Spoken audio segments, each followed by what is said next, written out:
E jogar aqui na roda, tem alguma explicação para o que está acontecendo com o São Paulo? Inclusive, tem a pergunta aqui do Bruno Brigatos. Vitória do São Paulo vem. O que dá para falar a respeito dessa queda, né, muito grande que o São Paulo teve? Crespo já começa a ser questionado. Eu acho engraçado isso, né? O elenco era tão bom porque ganhou o Paulista, agora ninguém presta, todo mundo tem que ser mandado embora. Bom, eu sou da tese, Guga, para a gente poder começar a debater aqui, que o São Paulo ele começa a pagar o preço de ter priorizado o Paulista e ter encarado aquela maratona insana de jogos, às vezes em prazos de 48, 60 horas entre uma partida e outra, para ganhar o Paulista e classificar na Libertadores. Isso explica muitas lesões também que os jogadores do São Paulo tiveram e que causaram uma série de desfalques nesses últimos meses. Para mim, essa é uma explicação.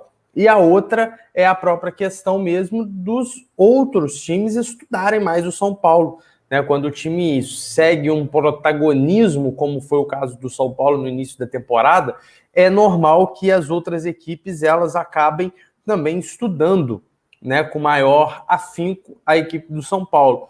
Então, assim, eu penso que são esses dois pontos que a gente deve começar a falar a respeito do São Paulo, mas eu queria, claro, a sua opinião.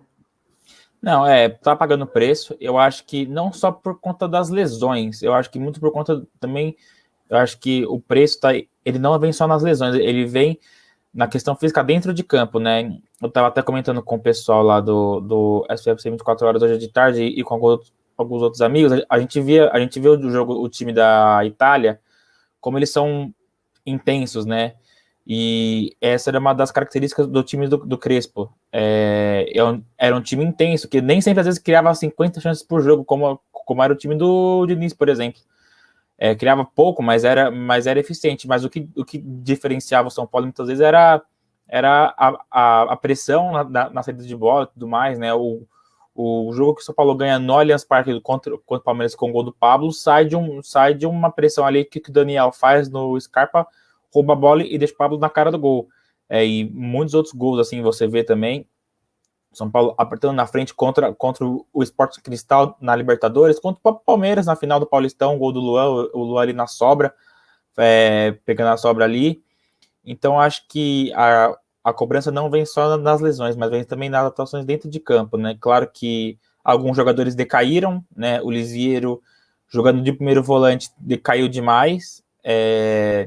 Precisa voltar ali, talvez agora com o Luan ele volte a jogar o que estava jogando no Paulistão. A zaga foi o setor mais afetado mesmo, né? E a diferença de Arboleda e Miranda para Bruno Alves e Diego Costa é um mundo, não tá escrito que é diferente, é a diferença, né? E a falta que faz o Luan também, né? E no caso do Luan é mais perigoso porque o Luan é o único jogador de contenção que o São Paulo tem ali no meio campo. O outro talvez seria o William, que veio, mas também tá machucado, mas mesmo assim ele não tem as características de um marcador. No México ele era um cara mais que saía pro jogo mesmo e tudo mais, então falta esse cara.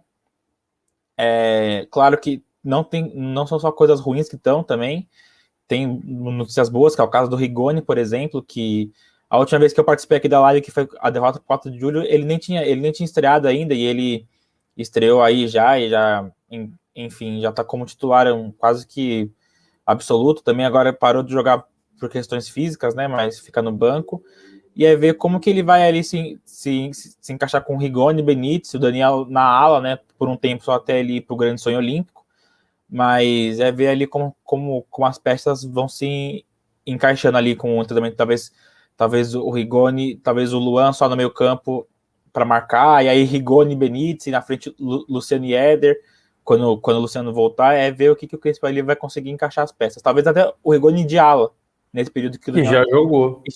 Que jogou e funcionou contra o próprio 4 de julho.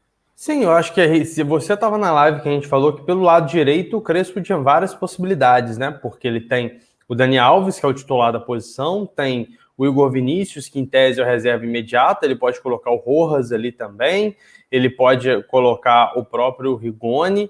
Então, assim, há várias Orejuela opções. também, né? Tem o Orejuela, tem o Galeano, Sim. Então, assim, ali pela direita ele tem várias possibilidades, né? O Crespo tem várias possibilidades. Agora, rapaz, esse esquema tipo Luan, Rigoni, Benítez é o famoso ninguém marca, né? Ou Exatamente. do caso, assim, só o Luan só marca. o Luan.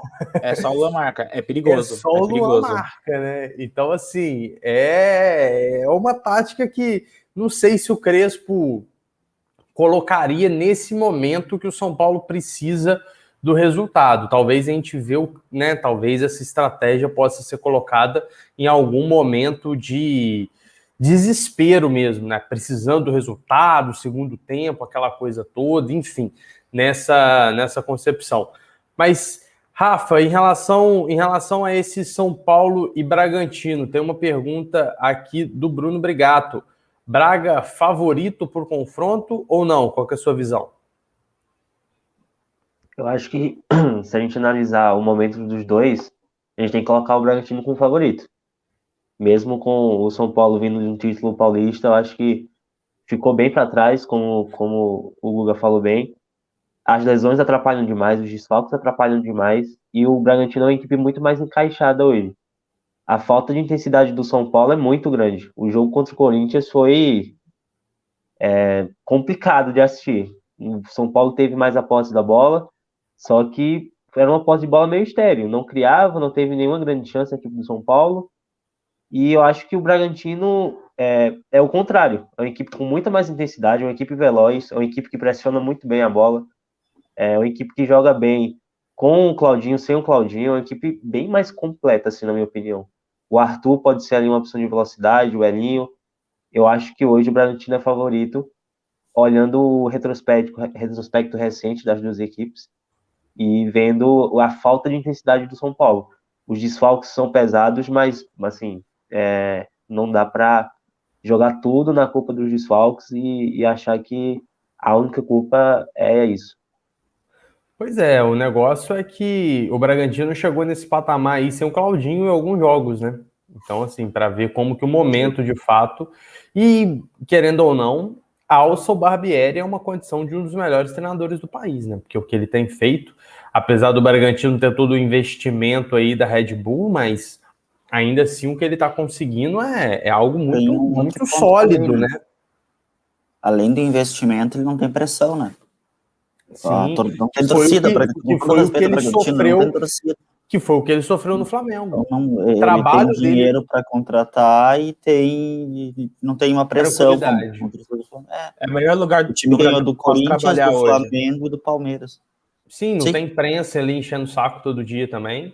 Não, é um time que pode fazer o que... se tivesse perdido em sequência, se não tivesse ganhando no campeonato, não teria a pressão que tem hoje. Sim, tipo assim, não estaria se o Bragantino tivesse no lugar do São Paulo, ele não estaria pressionado igual o Crespo começa a estar, né? O São Paulo, eu estava olhando... Pode falar. Não, só para o Barbieri na tabela, ali em cima é o melhor técnico brasileiro, né? Porque tem 2 portugueses, tem o Antônio Oliveira e o Abel, e tem o Vojvoda, né? Do Fortaleza. Então, o brasileiro, o Barbieri é também o melhor colocado. Eu tava vendo aqui os últimos jogos do São Paulo. O São Paulo tem uma vitória em 10 jogos. 4 de só julho. Ganhou do 4 de julho. Então, todos os gols lá. É bem preocupante isso. E claro, tu pega um time que não tem tradição, o Bragantino tem, embora seja um clube pequeno e tem dinheiro, ganhou de 3 times favoritos ao título, né? Ganhou do Palmeiras, ganhou do Flamengo. Então, eu acho que ele é o favorito pro jogo. Mesmo se camisa jogasse, o São Paulo ganhava. Mas não é só isso. O São Paulo precisa se encontrar. Assim como o Grêmio. Vamos falar do Grêmio. E aí, Guga, a gente tem alguns comentários aqui que eu quero puxar para esse próximo tópico do São Paulo, para a gente poder passar para outra equipe, senão a gente fica aqui só no São Paulo, porque o assunto é muito bom. O Bruno Brigato, lembrando, o Scarpa perdeu a bola e o Palestra perdeu o jogo. O Felipe Silva saiu daqui depois dessa, ficou pouco indignado nesse dia. E aí ele responde, a minha vontade era quebrar a cara do Scarpa nesse lance, porque ele perdeu a bola 2 vezes seguidas. Agora duas só pra falar vezes, mal nossa. do Scarpa, não, que ele tá arrumando a meiuca do Palmeiras, hein? Mas agora eu quero falar sobre o São Paulo, que é o seguinte: o problema do São Paulo eu vejo que é o meio campo. No clássico, o Benítez ficava completamente isolado e não tinha ultrapassagem de ninguém pelas alas. Benítez está ficando muito isolado e o Bruno Brigato concorda. Peças muito distantes em todos os últimos jogos. Nós trouxemos aqui em vários vídeos que o Benítez era uma das causas do problema do São Paulo, né? Porque o São Paulo não tinha um outro armador ali. O Benítez voltou, ele voltou a ocupar a faixa central ali, que era algo que não tinha ninguém que fazia essa função como ele. O Éder foi testado, mas não foi tão bem. Só que mesmo assim o problema persiste. Taticamente falando, Gugu, o que está faltando nesse meio campo? Eu acho que está faltando um pouco mais a participação dos volantes. Eu acho que os volantes do São Paulo não têm participado tanto do jogo. Gabriel Sara não vem no bom momento, Igor Gomes não consegue ter sequência, o Rigoni não é exatamente um volante também, mas quando ele entra, ele também não consegue dar muita sequência. Eu acho que está faltando, esse meio campo não tá muito bem encaixado mais, ele perdeu ali aquela química do Paulista e da Libertadores. É a sua visão, taticamente falando, é isso? Ou tem mais coisas? Eu acho que é isso. Inclusive, na verdade, o Benítez na quarta-feira ele não jogou de meia, né? Ele jogou como um segundo atacante. Lembrar que o Daniel Alves, que foi o meia do time, acabou não rendendo, não dando certo, né? Teve ali o Liseiro e o Luan de volantes, o Daniel de meia, e o Benítez como um homem ali mais próximo ao Éder, o que não deu certo. Ele realmente ficou muito isolado, muitas vezes ele pegava a bola, girava, prendia, não tinha ninguém. Ele sente falta do que não só foi as melhores partidas deles ali no começo contra a Ferroviária e contra o Mirassol. Ele tinha ali o Sara, né? O Sara estava fazendo essa função que ele fez na quarta-feira, como um segundo atacante, encostando ali mais no Luciano. E o Sara foi muito bem nesse jogo, né? O Sara é um cara que às vezes falta um pouco melhor tomada de decisão, mas é um cara que chega na área, faz gol de cabeça, faz gol de perna esquerda, faz gol de perna direita. Então é um cara que tem que ser bem trabalhado, né? Ainda tem muito a evoluir, comete muitos erros. E, cara, o que falar, o Lisieiro deixou o futebol na seleção olímpica. Talvez ali seja a hora de tentar de novo o Nestor, que entrou bem quarta-feira. Foi o único cara que tentou fazer alguma coisa diferente. Pegou a bola de fora da área e chutou. Foi o único lance que o Cássio realmente, de fato, trabalhou. E aí, então, talvez seja... E ele é um pouco mais liso que o Lisieiro, né? Ele tem mais facilidade para atacar. Mas eu acho que o Benítez está, assim, muito isolado. O Reinaldo parou de... Né? O Reinaldo tem aquelas fases que ele assopra a bola e dá uma assistência, e tem aquelas fases que ele tenta colocar na cabeça de todo mundo e erra. Então, esse que é o problema dele. Ele oscila muito. Oscila muito, muito, muito, e muito para cima e muito para baixo.